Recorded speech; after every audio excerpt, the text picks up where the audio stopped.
In deinem Auto ist bereits ein höherwertiges Soundsystem vom Hersteller integriert und trotzdem gefällt dir der Bass einfach überhaupt nicht und du möchtest mehr und wir haben die Lösung.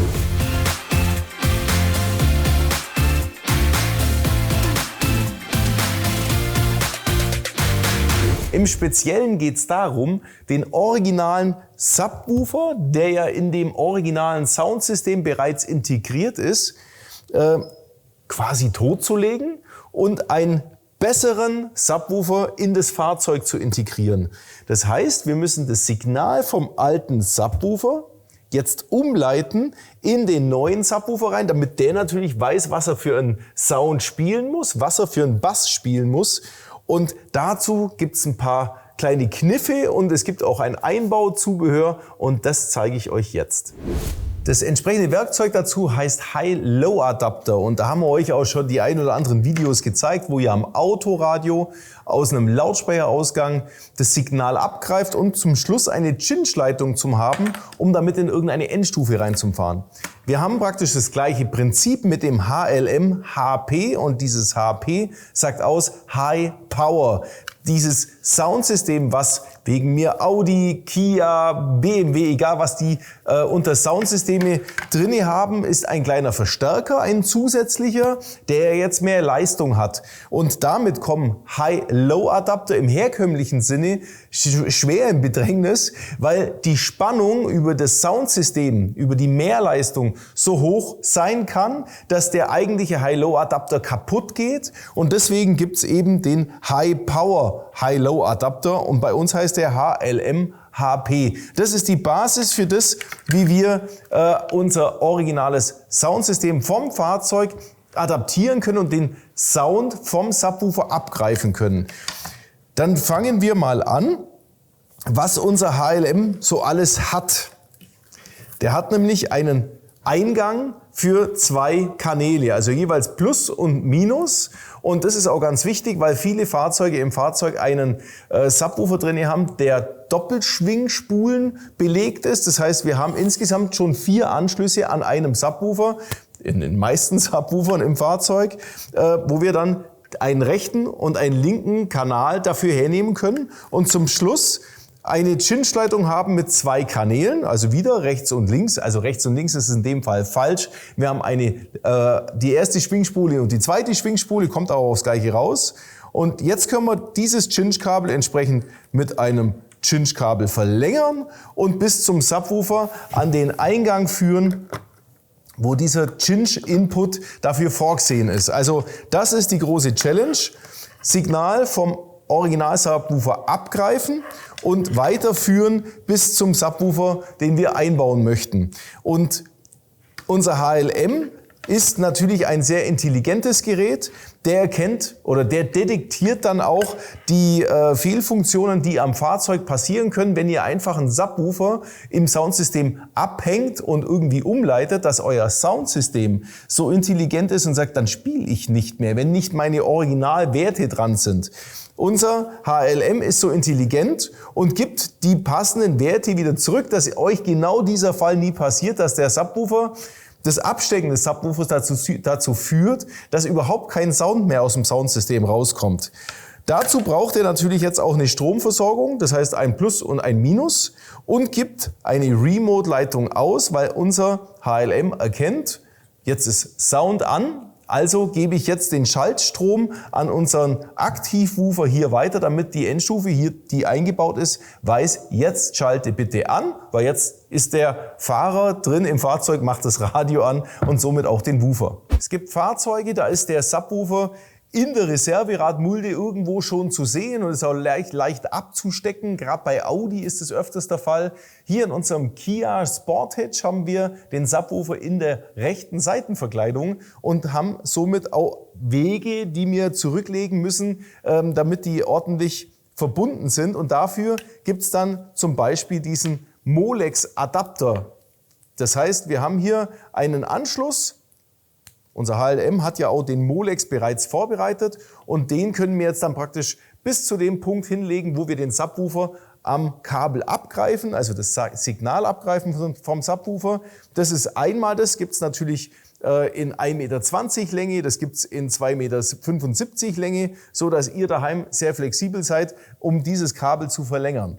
Wer den Subwoofer gleich unterm Sitz drin hat, kann natürlich auch sagen, naja, das, was wir jetzt dann hier gleich mit unserem Adapter, mit unserer Verlängerung machen, können wir auch direkt hier an dem Stecker machen, beziehungsweise den Stecker können wir direkt auch abschneiden und haben dann die 4 Kabel, auf die wir zum Schluss im Fahrzeug auch zurückgreifen müssen. Und wer die Stromversorgung vom Aktivwoofer gleich nutzen möchte, um den HLM dort auch anzuschließen, kann es natürlich machen, aber ebenfalls hier gehört eine Versicherung, die brauchen wir noch nicht, eine Sicherung in das Kabel für die Plusleitung mit rein, weil wir hier einen kleinen Querschnitt haben und die Zuleitung vom Aktivwoofer sicherlich bestimmten 6 Quadrat, 10 Quadrat oder wie in unserem Fall sogar ein 20 Quadrat hat, können wir das nicht mit der gleichen Sicherung machen, die da an dem Stromkabel schon dran ist, wo der Subwoofer dran ist, sondern wir müssen das ab der Stelle nochmal bitte separat absichern. Alle Artikel, die ich euch in diesem Video vorstelle, habe ich euch verlinkt unten im Videobeschreibungstext in unseren Shop rein.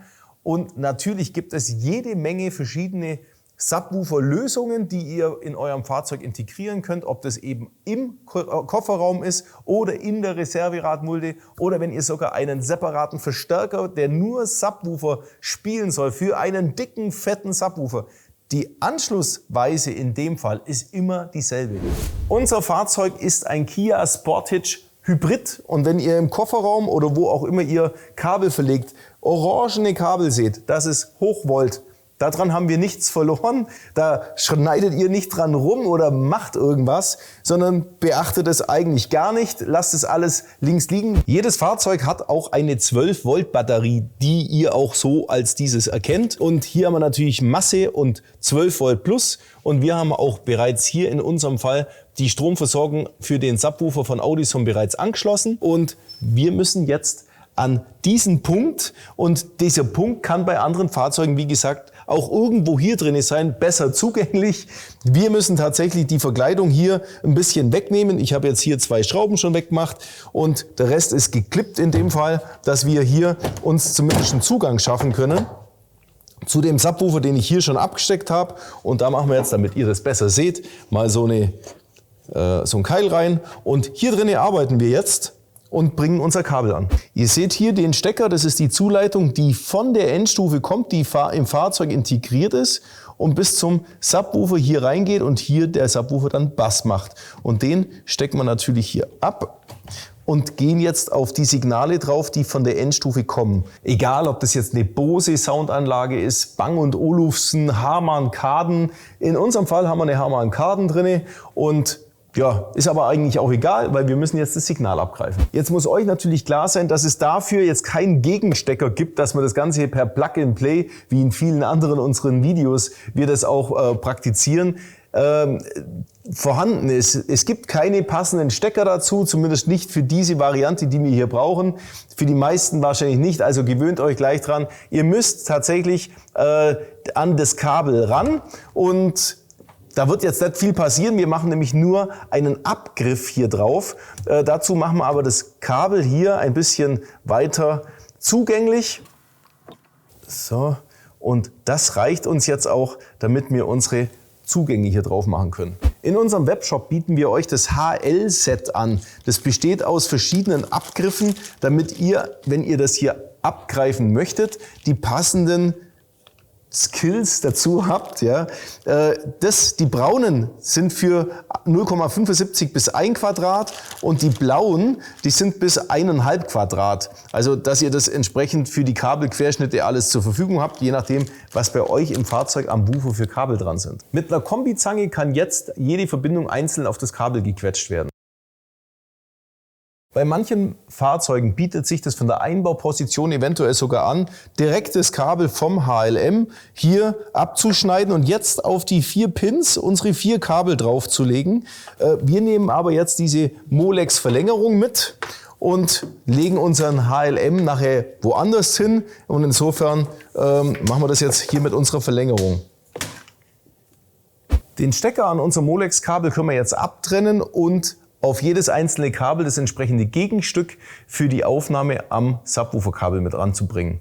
Und jetzt stellt ihr euch bestimmt die Frage, Welches Kabel kommt jetzt eigentlich auf welche Ader? Weil man sieht ja jetzt nicht, was ist jetzt hier Plus, was ist Minus, was ist die eine Schwingspule, was ist die andere Schwingspule. Und dazu gibt es einen Trick. Dazu schließen wir aber den Subwoofer erstmal komplett fertig an. Und ganz zum Schluss zeige ich euch, wie das funktioniert, dass du den richtigen Pin auf das richtige Kabel bringst. Wie gesagt, jedes Fahrzeug hat andere Gegebenheiten. In unserem Fahrzeug ist die Batterie hier hinten im Kofferraum drin. Wir kommen auch super dran. In manchen anderen Fahrzeugen steht die Batterie im Motorraum und dementsprechend muss das Kabel natürlich für die Plusleitung für den Subwoofer auch verlegt werden und kann dann in dem Fall das Kabel für den High-Low-Adapter gleich mit verlegt werden. Denkt da dran. Oder ihr geht, wie ich es schon mal angesprochen habe, mit eurem Plus und Minus auf den Terminal von eurem Aktiv-Subwoofer mit der entsprechenden Sicherung dazwischen. Aber wir schließen hier am Pluspol das Plus an und an dem Massepol schließen wir unsere Masseverbindung vom High-Low-Adapter an. Die Cinch-Leitung können wir jetzt direkt vom Subwoofer schon mit dem HLM verbinden. Damit ist das Signal schon mal dran und damit der Subwoofer anschaltet, haben wir hier dieses blaue Remote-Kabel, liegt in jedem Kabelkit in der Regel mit dabei, haben wir hier schon vorverlegt. Verbinden wir jetzt mit dem weißen Ausgangs-Remote-Kabel vom HLM und sind anschlusstechnisch fertig. Und jetzt können wir die Kabel noch ein bisschen schön mit Isolierband zusammenbinden, wie ihr das möchtet. Und dann zeige ich euch, wie man jetzt das Ganze in Betrieb nimmt mit dem Abgriff. Also Leute, Subwoofer ist jetzt angeschlossen. Das Radio läuft auch, dass hier quasi eigentlich vom Radio aus schon mal Power kommt. Und wir nehmen jetzt diese Kanalpärchen, weiße Kabel und graue Kabel. Das sind unsere zwei Kanäle. Und jetzt fangen wir mit einem von beiden an. Und ich gebe euch einen Rat, fangt immer an, das könnte jetzt plus, minus.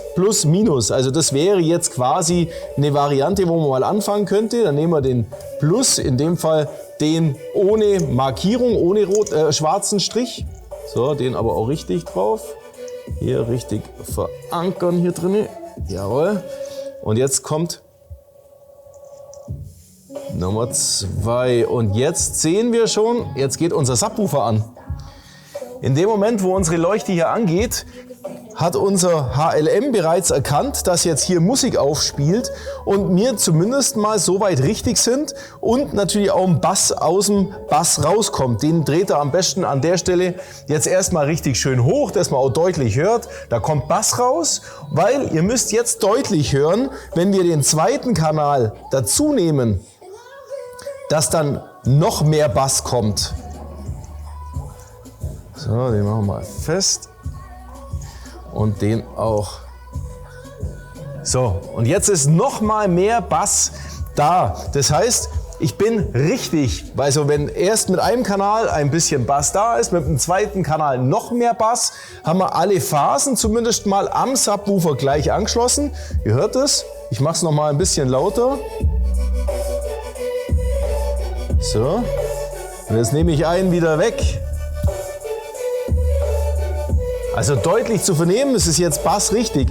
Wenn wir einen von beiden Kanälen dummerweise verkehrt rum anschließen, also Plus mit Minus vertauschen, dann würde sich das wie folgt bemerkbar machen, dass nämlich auf einmal der ganze Sound, der ganze Bass, der gerade eben da war, komplett auf einmal weg ist.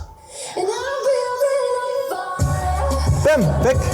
Der löscht sich aus. Die zwei Schwingspulen spielen jetzt quasi gegeneinander.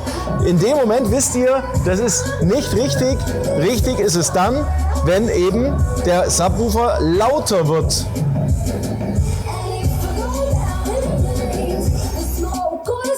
So, nochmal dran. So, und jetzt ist er deutlich lauter. Und jetzt können wir wieder leise machen. Jetzt wissen wir, dass wir beide Schwingspulenphasen richtig am Lautsprecher dran haben, am Subwoofer, weil der eben schön laut läuft. Das Einzige, was wir jetzt noch nicht wissen, ob der Subwoofer zum Front- und Hecksystem, also zum restlichen Soundsystem, Phasen richtig läuft. Dafür gibt es nämlich den Phasenschalter am Subwoofer. Hier steht Phase 0 Grad oder 180 Grad. Hier könnte ich genau diese Phase umschalten, um zu schauen, ob der Subwoofer mit meinem Frontsystem bei Phase 0 perfekt läuft. Das merkt man sofort, indem der Bass einfach schön rund und füllig da ist. Und wenn man den falsch rum, also wegen mir bei 180 Grad, wenn das jetzt falsch rum zum Frontsystem wäre, dann löscht sich der Bass über das gesamte Fahrzeug mehr aus und man hört es ziemlich deutlich. Deswegen gibt's da diesen Phasenschalter, um das auszuprobieren, weil man eben oft gar nicht weiß, welches ist jetzt Plus und welches ist Minus. Das ist in dem Fall jetzt auch wirklich gar nicht wichtig, sondern wir probieren es aus, genau in der Folge, wie ich euch das jetzt gezeigt habe. Und damit wären wir jetzt fertig. Den schließen wir nicht mehr mit an. Der wird hier einfach nur abgegriffen, so wie wir das jetzt gemacht haben. Und den lassen wir einfach so, wie er ist, da drinne und lassen unseren neuen dafür richtig laufen. Wobei das euch überlassen ist, ob ihr den ansteckt oder nicht. Dieser Abgriff hat nichts zur Folge, dass jetzt irgendwas kaputt gehen würde, sondern ihr könnt das einfach mit anstecken und den neuen Subwoofer mit parallel dazu laufen zu lassen. Wie sich das anhört, müsst ihr euch selber anhören. Manchmal klingt es vielleicht nicht so toll, wenn der originale Woofer mitläuft. Manchmal klingt es aber auch ganz ordentlich. Es spielt auf jeden Fall keine Rolle. In dem Moment, wo wir den originalen Subwoofer, den Nachrüst-Subwoofer vielleicht mal wegen einem Transport rausnehmen müssen, dann hätten wir rein theoretisch immer noch den originalen Subwoofer und müssten auf keinen, also auch nicht auf den verzichten. Ein kleiner Nachtrag für alle Fahrzeuge, die am Subwoofer nur ein Plus und ein Minus haben. Für die gilt Folgendes: Wir müssen dann in dem Fall unsere zwei Eingangskanäle vom HLM zusammenlegen. In dem Fall nehmen wir beide Kabel, die einen schwarzen Strich haben, machen die zusammen und die keinen Strich haben. Und dann machen wir die zwei zusammen. Und die machen wir beide zusammen in eine Hülle rein und können dann entsprechend genauso adaptieren, wie ich euch das gezeigt habe. Wie alle anderen Aktiv-Subwoofer, wie unser Audison APBX10AS, den ich euch übrigens sehr, sehr empfehlen kann. Das ist ein 25 cm Subwoofer und eingebauter Endstufe natürlich und im Downfiring-Verfahren. Das heißt, hier, ihr seht nirgendwo eine Membran. Ihr könnt auch Kisten draufstellen, egal was. Der Bass kommt hier immer durch. Und genau wie der wie alle anderen hat unser APBX10DS auch eine Pegelfernbedienung, dass ihr auch während der Fahrt mal sagen könnt, okay, ich möchte ihn ein bisschen zurückdrehen oder doch ein bisschen mehr, was ihr normalerweise an einer Endstufe im Soundsystem für Nachrüstradios drinne habt. Fehlt euch bei einem Werksradio ein Subwoofer-Pegelregler. Wer sowas in seinem Soundsystem integriert hat im Radio, braucht es vielleicht nicht, der kann das ausprobieren. Auf jeden Fall gibt es die Möglichkeit dazu, die Pegelfernbedienung mit im Fahrzeug zu installieren. Wo, bleibt euch überlassen, wird nur am Woofer mit angesteckt. Denkt also beim Kabelverlegen gleich dran, ob ihr das Kabel eventuell mit reinlegen möchtet. Also Leute, einen kleinen Soundcheck möchte ich euch nicht vorenthalten. Ich zeige euch kurz, was ein Subwoofer machen kann und was die originale Soundanlage macht.